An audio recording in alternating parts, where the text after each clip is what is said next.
Hey my lovelies part, आज कैसे हैं आप लोग? आई होप आप सभी अच्छे होंगे, स्वस्थ होंगे, मस्त एंड को एंजॉय कर रहे होंगे। तो जो कभी मेरे चैनल पे न्यू आ रहे हैं, प्लीज़ मेरे चैनल को लाइक शेयर सब्सक्राइब करना मत भूलिएगा।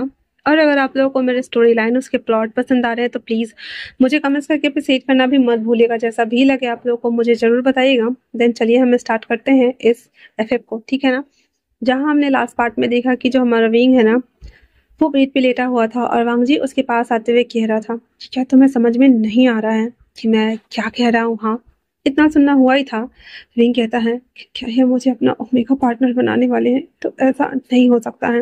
वांग जी उसको ऐसे लिटा करके दरवाजा बंद करके अपने फेरोमोन्स को रिलीज करने के साथ ही वो वॉशरूम चला जाता है, जो कि विंग वापस से अपने बेड पे लेट गया हुआ था और उसकी पूरी बॉडी ने काम करना बंद कर चुकी थी।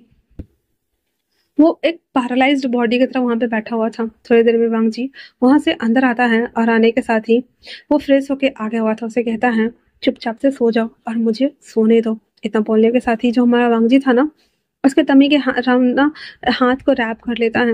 विंग को बिल्कुल समझ नहीं आ रहा था और वो उसे बस देख रहा होता है। देखते देखते विंग की भी आंख लग जाती है और वो भी सो जाता है। अगले दिन सुबह जब भी ऐसे उसको सोया हुआ देखता है तो कहता है सोते हुए कितने ज्यादा शांत शालीन नजर आते हैं, पर जब जागते हैं तब पता नहीं क्या हो जाता है आपको। इतना बोल करके उसके हैंड को हटाता है और हटाने के साथ ही वो नीचे आता है, क्योंकि उसके लिए ब्रेकफास्ट बनाना था। सब कुछ कर लेने के बाद जब वो ऊपर आ रहा था तो वांगजी ऊपर से ऐसे ही नाइट वेयर में नीचे आ जाता, कहता है सर्वेंट्स है ना करने के लिए। विंग कहता है मुझे पता है, आपका जो एपेटाइट है वो मेरे बिना फुलफिल नहीं होता है, दैट्स वाई मुझे बनाना पड़ा। मैं ठीक हूँ। खुशी कहता है उसके बालों को हटाते हुए, क्या ये अभी पेन दे रहा है? रिंग तो एकदम से शॉक्ड हो गया था एंड देन कहता है "हम्म, उतना नहीं।" भंग जी उसे गोद में उठा लेता है। रिंग कहता है हे, ये क्या कर रहे हैं आप? भंग जी कहता है तुम्हें ऊपर लेके जा रहा हूँ और क्या करूंगा मैं। रिंग इतना बोल करके वो ऊपर लेकर के आ जाता है। रिंग जो कि उसे पकड़े हुए था, भंग जी उसे अपने बेडरूम में लाकर उतार देता और कहता है तो अब मुझे बताओ कि तुम्हें मेरे एपेटाइट को फिल करने के लिए आपको क्या-क्या करना चाहिए? यही कहता है आह, मैं कुछ नया मेनू बनाने के बारे में सोच रहा हूँ। अगर वो पसंद आ जाता है तो ठीक है, नहीं तो कोई बात नहीं। वांग जी कहता है नया मेनू। नया मेनू से याद आया, अगर मैं तुम्हें खा लूँ तो मेरा शायद से पेट भर जाएगा, है ना विंग? विंग जो कि उसे शॉक्ड होकर देख रहा था अंदर कहता है एक्चुअली में मुझे वॉशरूम जाना है। इतना बोलकर विंग जैसे ही जाने को होता है, भंग जी विंग के हाथों को पकड़कर अपने ऊपर कर लेता और कहता है हम्म वो तो है, बट मुझे लगता है कि मुझे तुम्हें खाने की जरूरत है। विंग उसे देखते हुए कहता है यंग मास्टर ये क्या कर रहे हैं आप? भंग जी कहता है मैं बस अपने रिश्ते को नॉर्मल करने की कोशिश कर रहा हूँ, दैट्स इट। और इतना बोल विंग के बालों को ऊपर हाथ रखते हुए उसे फ्लिप कर देता और उसके ऊपर आ जाता है। भंग जी उसे अपने ऐसे ना ग्रिप में लेकर स्निफ कर रहा होता है, जहाँ पे विंग कह रहा था ये क्या कर रहे हैं, please stop young master please. Wang ji जो कि उसके नेक को उसके सैंड ग्लैंड को स्निप कर रहा होता है अपने आप को उसके ऊपर डाले हुए, एंड देन उसे कह रहा होता है कि धीरे धीरे करके वांग जी के हैंड ना विंग के सट्स के अंदर जा रहे होते हैं। विंग कहता है मेरे सर में अभी भी दर्द हो रहा है। वांग जी का हैंड रुक जाता है और वो उसके ऊपर ऐसे ही लेटा हुआ तो कहता है सेट ओके, मैं ठीक हूँ। मैं चाहता हूँ कि तुम दोपहर में मेरे लिए खाना लेकर के आओ। विंग हाँ में सर हिला देता है और वांग जी उसे छोड़ देता है। उसके बाद वांग जी फिर से फ्रेश होने के लिए चला जाता है। विंग अपनी राहत की सांस लेते हुए नीचे आता और कहता है ये गॉड। और उसके बाद वो कुछ भी नहीं बोलता और वो नीचे आ जाता है। कहीं ना कहीं विंग को उसका टच करना तो पसंद आ रहा था, पर जिस वे में वांग जी लेके जाता था वो उसे बिल्कुल पसंद नहीं आता था। विंग जो कि एक सॉफ्ट हार्टेड बहुत ही प्योर इनोसेंस सा ओमेगा था, जिसे एक केयरिंग नेचर वाला हस्बैंड चाहिए था या फिर बोले अल्फा चाहिए था, पर वांग जी हमारा रूथलेस कोडलेस और बहुत ही ज्यादा मतलब डोमिनेटिंग अल्फा है। उसे नॉर्मल चीजें पसंद ही नहीं आती है। विंग उसके बिल्कुल उलट है, जिस वजह से ये मिसमैच्ड हो जाता है हर वक्त। विंग जब सब कुछ कर रहा होता है तो वांग जी आके बैठ जाता है। वांग जी जो कि अभी बिल्कुल ऑफिस अटायर में एकदम परफेक्ट कॉम्बो सेट लग रहा था, विंग उसके सामने में नाश्ता रख देता है। वांग जी वो सब कुछ खा लेता है एंड देन वहां से जब वो जा रहा होता है तो कहता है मेरे लिए टिफिन लेकर आना मत भूलना। विंग में सर हिला देता है। उसके बाद विंग वो प्लेट वगैरह को उठाकर किचन में डाल देता है और वो भी फ्रेश होने के लिए चला जाता है। वहाँ से वो सीधे ऑफिस आता है अपने कॉलेज के, और वो अपने हानसुई प्रोफेसर से कहता है, सर मुझे मॉडर्न के साथ में काम करने का मौका मिला है, तो क्या मुझे करना चाहिए? हानसुई को पता है कि विंग को हीलर बनने का बहुत शौक है, इसलिए वो कह देता है, ठीक है, एक क्लास के लिए तुम्हें मेरे पास आना होगा, तो उस टाइम में तुम मैनेज कर सकते हो। विंग एक्साइटेड होते हुए वहाँ से वो हीलिंग क्लास लेने के लिए चला जाता है। पहला दिन था। मोटंग उसकी पेशेंस की परीक्षा लेने के लिए उसे गार्डन साफ करवाता है। विंग को पता है कि वो अपने 18 ही शिष्य को चुनते हैं, जिसमें से 16वां वो है, 17 और 18 दो शिष्य और बचे हुए थे। दैट्स वाई वो पेशेंसफुली सारे गार्डन को साफ कर देता है, क्योंकि अभी तक वो बाकी बच्चों से भी नहीं मिला था। और वो साफ कर देता है तो मोटंग कह देता है कि आज के लिए हो गया, तो चले जाओ यहाँ से। तो विंग भी हाँ में सर हिलाते हुए वो वापस से ब्रिज साइड एरिया आता है और वहाँ पे बच्चे को पढ़ाना स्टार्ट करता है, जिसमें सनाया भी थी। क्लास खत्म होने के बाद सनाया आते हुए कहती है, सर आप ठीक है ना? विंग स्माइलिंग फेस के साथ में कहता है, हाँ मैं बिल्कुल ठीक हूँ, और तुम्हें पता है मैं अभी जस्ट हीलिंग क्लास लेके आ रहा हूँ, मैं बहुत ज़्यादा एक्साइटेड हूँ। सनाया इन सभी चीज़ों को करते हुए, और इतना बोलकर वो दोनों चलते हुए जा रहे होते हैं रोड किनारे पे। वांग जी जो कि एज यूजुअली अपने काम से जब जा रहा होता है, तो वो देखता है कि विंग किसी लड़की के साथ जा रहा है। फिर उसे याद आता है कि विंग पढ़ाता है ना, तो हो सकता है कि कोई बच्चा हो, दैट्स वाई। पर फिर भी वांग जी को थोड़ा बहुत जेलसी हो रहा था, और इसलिए वो वहां से सीधे चला जाता है। उसके जाने के बाद विंग जो थोड़ा बहुत काम बचा हुआ था उसका, वो सब फिनिश करता है, और वापस से वो आ जाता है हानसुई के पास। एक क्लास जो उसका बंक जा रहा था, उसे वो कंप्लीट करने के लिए। तो वो हानसुई से ऐसे पढ़ना स्टार्ट कर देता है। अब इस बीच में उसे पता ही नहीं चलता है कि 7 बजे उसे घर जाना चाहिए था और 7:30 हो रहा है। जब लास्टली वो टाइम देखता है तो कहता है, ओ सेट सर, मुझे जाना होगा। हानसुई कहता है, ठीक है तुम जा सकते हो। इतना बोलकर वो उसको खड़ा होता है। दोनों बैग वगैरह पैक कर लेने के बाद जब वो जा रहा होता है, तो हानसुई कहता है, मैं छोड़ देता हूँ ना, जल्दी चले जाओगे? तो विंग कह देता है, नहीं नहीं मैं चला जाऊंगा। इतना बोलकर वो बैग वगैरह पैक करता है और वहां से जाने लगता है। अब जो कि हानसुई के साथ वो पढ़ रहा था, तो ऑब्वियस सी बात है हानसुई का फेरोमोन्स तो विंग के ऊपर आ ही जाएगा। जब वो घर आता है तो देखता है कि वांगजी ऑलरेडी आके बैठा हुआ है हॉलवे में, और वांगजी उसका टेस्ट लेने के लिए ही आया था, क्योंकि उसने ऑलरेडी उसे देखा हुआ था, और अब वो देखना चाहता था कि वो टाइम पे घर आता है या नहीं। तो जब देखता है कि हाँ वांगजी आ चुका है, तो आते कहता है, यंग मास्टर आपको कॉफी चाहिए? वांगजी जिसकी आंखें पूरी चेंज हो चुकी थी, और वो कहता है, फर्स्ट ऑफ ऑल जाओ और अपने कपड़े चेंज करके आओ, क्योंकि मुझे बिल्कुल भी नहीं पसंद कि तुम्हारे ऊपर से किसी और की स्मेल आए। विंग विंग जो कि इसकी टोन से ही डर गया था, अंदर कहता है, जी। अब वो सर्वेंट क्वार्टर की तरफ चला जाता है। सारी चीजों को रख देने के बाद वो वापस से फटाफट कपड़े वगैरह चेंज कर लेता है, और उसके बाद वो उसके सामने आते हुए कहता है, क्या मैं आपके लिए कॉफी बना दूं? वांग जी खड़ा होते हुए उसके करीब आ गया था और कहता है, इतना लेट कैसे हो गया? विंग कहता है, मिस्टर लैन ये क्या कर रहे हैं आप? हाँ थोड़ा बहुत तो लेट चलता है ना, मुझे नहीं पता था कि आप इतना जल्दी आ जाएंगे। वांग जी कहता है, मैंने कहा था ना, तुम बीच में क्या करते हो मुझे नहीं पता, पर शाम को तुम्हें मेरे साथ होना चाहिए। विंग कहता है, ठीक है आज आप पहली बार आ गए, पर आपकी भी तो मीटिंग्स वगैरह रहती है ना। अब अंजी कैसे बताए कि वो उसका टेस्ट लेने के लिए आया था, एंड देन उसे चिढ़ा पड़ा है। दैट्स वो कहता है, पर मेरे घर आने का टाइम तो यही है, चाहे मैं रात को 9 बजे आऊँ या फिर 10 बजे आऊँ, दैट्स इट। इतना बोल करके और वो उसे कहता है, मेरे साथ ऊपर कमरे में चलो। विंग कहता है, ठीक है आप चलिए, मैं आपके लिए कॉफी लेकर आता हूँ। जी बस उसे घूर कर देखता है, देन अपने कमरे में चला जाता है। विंग किचन में जाता है, एक राहत की सांस लेते हुए जल्दी से उसके लिए एक अमेरिकानो बनाना स्टार्ट करता है, और उसे लेकर के उसके कमरे में आता है, जहाँ पे वांग जी आराम से बैठा हुआ था। वो कॉफी रखने के लिए उसे बोल देता है और कहता है, मैं तुम्हारे हाथों से अपने शोल्डर को दबाना चाहता हूँ, तो तुम इसे दबाओ। विंग बिना कुछ बोले उसके बैग की तरफ जाकर के उसके शोल्डर के ऊपर दबाना स्टार्ट कर देता है, जहाँ पे वांग जी अपनी आईज क्लोज किए हुए कहता है, वो लड़की कौन थी? विंग अचानक से उसके हाथ रुक जाते हैं। वांग जी आईज ओपन करते हुए कहता है, मैंने कहा वो लड़की कौन थी?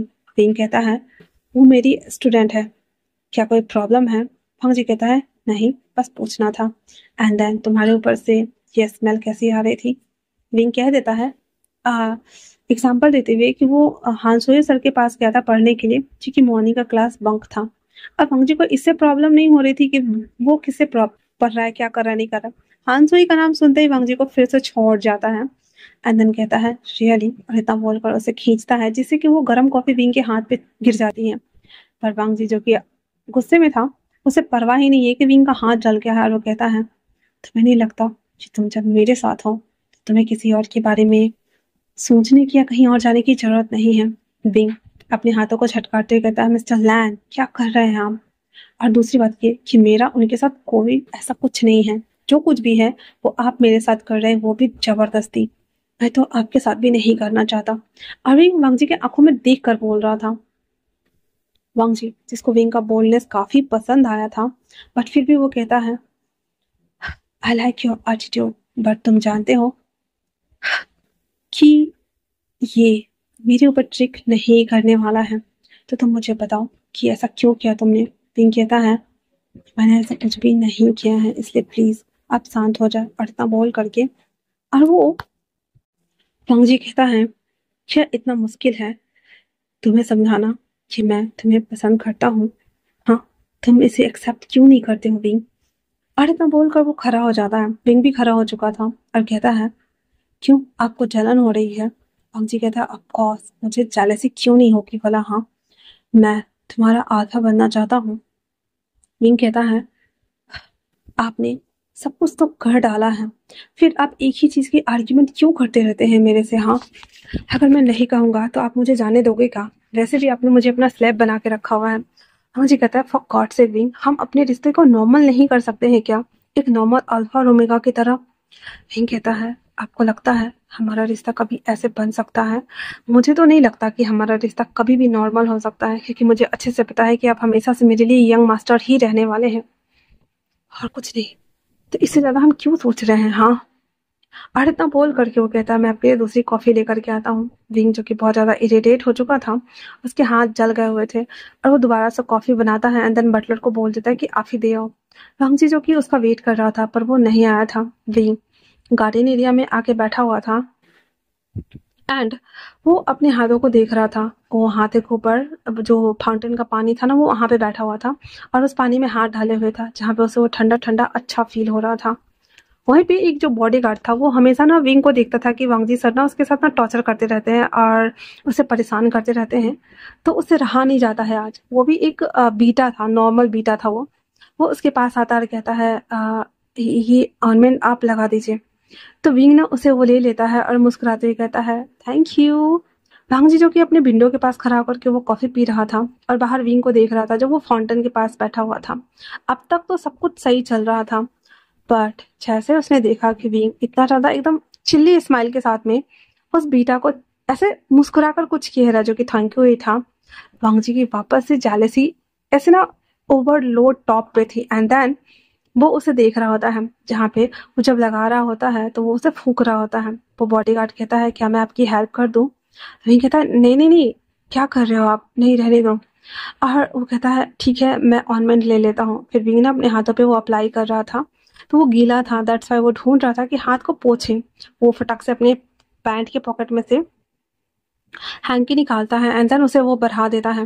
विंग उसे साफ करते हुए वो दे देता है और यहाँ पे विंग ने एकदम नॉर्मल जैसे वो बच्चों को पढ़ाता था वैसे स्माइलिंग फेस के साथ में उसके साथ वो ट्रीट कर रहा था। तो वांग जी की ना इतनी भयंकर वाली जली हुई थी कि वो कॉफी का मग पटक देता है जो कि पूरे टेबल पे फैल गया था। हॉकी स्टिक उठाता है और वो सीधे नीचे आ जाता है जहाँ पे विंग वो क्रीम अप्लाई कर ही रहा था। फटक से विंग को वो साइड करता है एंड देन वो एक हॉकी स्टिक उस बॉडीगार्ड को दे मारता है। वो बॉडीगार्ड का सर फट गया था एंड देन वो उसे दोबारा मारने वाला होता है कि विंग बीच में आ जाता है, जैसे कि उसके शोल्डर पे वो हॉकी स्टिक लग जाता है और कहता है मिस्टर लैन ये क्या कर रहे हैं आप? हाँ, आपने उसे क्यों मारा? वांग जी जिसकी आंखों में गुस्सा, नफरत, जेलसी सब एक साथ था, और वो कहता है उसके साथ कितने अच्छे से बात कर रहे हो ना? हाँ, कितने अच्छे तरीके से उससे बात कर रहे हो, पर मेरे साथ क्या हो जाता है तुम्हें? हाँ, विंग कहता है आप अपने फेरोमोन्स को कंट्रोल कीजिए। ये क्या कर रहे हैं आप? हाँ जी कहता है कंट्रोल करो, और वो ना ओवरलोड फेरोमोन्स छोड़े जा रहा था।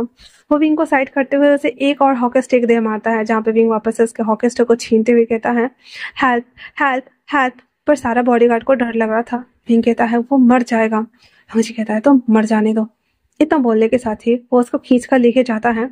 उसके जाते ही 2-3 बॉडीगार्ड आते हैं और भाग करके उसे बाहर लेके भागते हैं ताकि वो उसे हॉस्पिटल शिफ्ट कर सके, और वहां से वो लोग उसे लेकर चले जाते हैं। वांग जी विंग को खींचते खींचते अपने बेडरूम में लाता है और कहता है मेरे साथ तुम्हें रहने में, बात करने में बहुत परेशानी होती है। हाँ, मैं तो तुम्हें काटने को दौड़ता हूँ, मैं तो तुम्हें शायद खा जाता हूँगा, है ना? बट तुम उसके साथ क्यों? क्यों? हाँ, मुझे बताओ, तुम मेरे साथ ये सब क्यों नहीं कर सकते हो? तुम सबके साथ अच्छे से बात कर रहे हो, तुम सबके साथ अच्छे से रह रहे हो, तुम सबके साथ फ्रेंडली बिहेव कर रहे हो, पर मेरा क्या विंग? मैं तुम्हारा अल्फा हूँ तो मेरा क्या? हम जी इतने गुस्से में था कि वो तो एक तो विंग का हाथ जला दिया था, उसकी परवाह किए बगैर ही वो विंग को बेड पे फेंक करके उसके कपड़े उतारना शुरू कर देता। विंग कहता है, क्या कर रहे हैं आप? हंग जी फिर से अपने एक्सेस फेरोमोन्स को छोड़ता है, जिससे कि विंग फिर से उसकी सांस लेने में प्रॉब्लम शुरू हो गया था। और कहता है, क्या क्या कर रहे हैं आप? ऐसा मत मत कीजिए। विंग की बॉडी धीरे धीरे करके फिर से वापस से शिथिल हो रही थी और वांग जी उसके सारे कपड़े को रिमूव कर चुका था। इस बार वांग जी विंग का फेस भी नहीं देखना चाहता था, वो उसे बैक की तरफ पलट देता है। देन जबरदस्ती बिना प्रिपेयर किए, कुछ भी किए, उसके साथ वो मेकआउट करना स्टार्ट करता है। और इस बार वांग जी नॉटिंग भी करता है। वो लगातार उसके साथ वो सब कुछ कर रहा होता है। 3 से 4 राउंड नॉटिंग करने के बाद वो उसके ऊपर था एंड देन उसे वापस से उसके दूसरी साइड बाइट कर देता है, जिससे कि उसका फ्लावर डिजाइन था वो और बड़ा हो गया था और उसे बाइट करने के साथ ही बेहोश कर देता है। और वांग जी कहता है, अगर तुम यही चाहते हो तो यही सही। और इतना बोलने के साथ ही वो उसके ऊपर ही सोया हुआ था। अब क्या खाना खाएगा, क्या कुछ करेगा? विंग तो ऑलरेडी बेहोश हो चुका था, पर वांग जी, जिसका गुस्सा अभी भी शांत नहीं हुआ था, आधे रात में वो फिर से विंग के साथ में वही सब कुछ करता है, पर विंग के बेहोशी हालत में ही। और अगले दिन आते आते विंग की हालत इतनी ज़्यादा खराब हो चुकी थी, इतनी ज़्यादा खराब हो चुकी थी कि जो विंग था ना वो बहुत ज़्यादा एकदम परेशान हो चुका था। वो सुबह में जब उसकी 11-12 बजे नींद खुलती है तो वहाँ पे वांग जी नहीं था। वांग जी जब अगले सुबह तड़के उठा था, वो विंग को सोता हुआ देख करके उसके चेहरे पे एक अजीब सा सेटिस्फैक्शन था, पागलों वाला। और वो उसे देखते हुए कहता है, तुम मुझे छोड़कर तो कहीं नहीं जाओगे, और अगर तुमने ऐसा वैसा कुछ और करने के बारे में सोचा या किसी और के पास जाने की कोशिश की ना, मैं सबको मार डालूंगा विंग। और इतना बोलते हुए वो नीचे चला जाता है। बिना ब्रेकफास्ट किए वो सीधे ऑफिस के लिए निकल जाता है और जाकर के अपना काम कर रहा होता है। विंग जब उठता है तो उसके नीचे से पूरा ना सीमेंस के साथ थोड़े थोड़े ब्लड आ रहे थे, उसकी बॉडी पूरी सेकेबल हो रही थी। वो जैसे तैसे करते हुए अपने कपड़े को पहनता है, पर ब्लीडिंग रुकने का नाम नहीं ले रही थी। वो बेड पे पड़े पड़े बेहोश हो जाता है, इसलिए वो धीरे धीरे नीचे आता है। उस समय दोपहर का टाइम हो रहा था, कोई भी नहीं था। विंग लड़खड़ाते हुए वहां से वो निकल जाता है। रोड पे चल रहा होता है जहाँ पे उसके पैर में चप्पल भी नहीं था, और बॉडीगार्ड वगैरह जो थे वो इधर उधर थे, तो किसी ने ज्यादा ध्यान ही नहीं दिया कि विंग निकल चुका है। आधे रास्ते ही आया होगा तो वो कॉल कर देता है। फर्स्ट कॉल था सनाया का, क्योंकि कल शाम को वो घर आने से पहले सनाया ने उन्हें जो असाइनमेंट था ना उसे कंप्लीट कराने के लिए व्हाट्सएप किया हुआ था, तो वो नंबर उसका पहले ही रह गया था और वो कॉल उसी पे लग जाता, जबकि वो हांसोयू को लगा रहा था। सनाया जब कॉल पिक करती है तो हेलो हेलो कर रही थी, पर जब वो कॉल नहीं उठाता है दोबारा विंग, लोकेशन एक दूसरे का शेयर करते हैं ना जब बच्चे पढ़ाते हैं तो इस वजह से सनाया उसके पास भागकर जब आती है तो विंग को देखती है रोड किनारे ऐसे बेहोश पड़ा हुआ। उसे इतना ज्यादा शॉक्ड लगा था, वो एक टैब रुकवा करके कैब में उसको विंग को डालते हैं, देन उसे लेकर हॉस्पिटल आ जाती है जहाँ पे विंग की ब्लीडिंग नॉन स्टॉप हो रही थी और डॉक्टर उसे एडमिट कर देते हैं। और सनाया खुद नर्स थी, दैट्स वाई वो भी उसके साथ थी। विंग की ऐसे हालत देखने के बाद वो कहता है, जिस जानवर ने इसके साथ ऐसा किया है, जिसके अंदर थोड़ी सी भी इंसानियत नहीं बची थी क्या? पर इन सब में क्या था कि विंग जो था ना वो इतना ज्यादा इतना राउंड हुआ था कि बाद में जब डॉक्टर से स्टिच वगैरह कर देते हैं तो कुछ स्पर्म्स ना अंदर ही रह जाते हैं और डॉक्टर्स को लगता है कि शायद से सारे क्लियर हो चुके हैं। वो सब कुछ कर देने के बाद विंग को नॉर्मली वार्ड में शिफ्ट कर दिया जाता है और उसके बाद वो उसे वैसे ही छोड़ देते हैं। विंग उस दिन फिर से पूरा दिन हॉस्पिटल में एडमिट था। उसका फ़ोन जो था वो सनाया ऑफ कर देती है, ये सोच कर कि अगर कोई कॉल करेगा तो वो परेशान हो जाएंगे, दैट्स वाई वो कॉल को ही ऑफ कर देती है। अब जब वांग जी एज यूजुअली जैसा कि उसने सोचा था कि वो विंग को टेस्ट करेगा कि वो घर पे आता है टाइम पे या नहीं, 7-10 हो रहे थे और वो जब घर आता है तो घर पूरा सन्नाटा पसरा हुआ था और जो जितने भी सर्वेंट्स वगैरह थे वो क्लीन कर रहे होते घर को, जिसे देखने के बाद वांग जी कहता है, यहाँ ये सब क्या हो रहा है? सारे समय डर गए हुए थे और बटलर आते हुए कहता है, सर ऊपर से सीढ़ियों से होते हुए ब्लड नीचे की तरफ आया था। आई मीन की लगता है कि जो विंग सर है वो शायद ठीक नहीं है, तो हम ये कर रहे हैं। वांग जी भागते हुए जब ऊपर कमरे में आता है, बेड पर विंग नहीं था। वांग जी वॉशरूम में से ढूंढता है पर वो वहां पे नहीं था। वो चिल्लाते हुए नीचे आता कहता, विंग कहाँ है? सर्वेंट्स कहते हैं, हमने उन्हें नहीं देखा, क्योंकि किसी ने देखा ही नहीं था। वो बाहर आता है, वो बाहर भी नहीं था। वो कैमरा चेक करता है तो विंग ना चला गया था दोपहर में ही। और वो दांत पीसते हुए कहता, कहाँ हो तुम विंग? और इनका कॉल फिर से नहीं लग रहा था क्योंकि सनाया ने ऑफ कर दिया हुआ था। तो आज के लिए इतना ही। कैसा लग रहा है आप लोगों को? और आई नो कि पार्ट छोटा हो रहा है, पर ये भी देखो ना कि हर 2 दिन के बाद एक वन शॉट सारे चैनल्स पे अपडेट हो रहे हैं, तो थोड़ा-सा टाइम उसमें चला जाता है। प्लस मेंबरशिप की स्टोरी भी रिकॉर्ड करनी होती है। कभी-कभी हॉट पार्ट और कभी-कभी मतलब थोड़ा-सा एडजस्ट करना पड़ेगा। मतलब रेगुलर में आ रहा है 20 मिनट की आ तो रही है ना, तो आप लोग मुझे पता है कि एडजस्ट कर लोगे। देन हम मिलते हैं नेक्स्ट पार्ट में। तब तक के लिए थैंक्स फॉर वॉचिंग।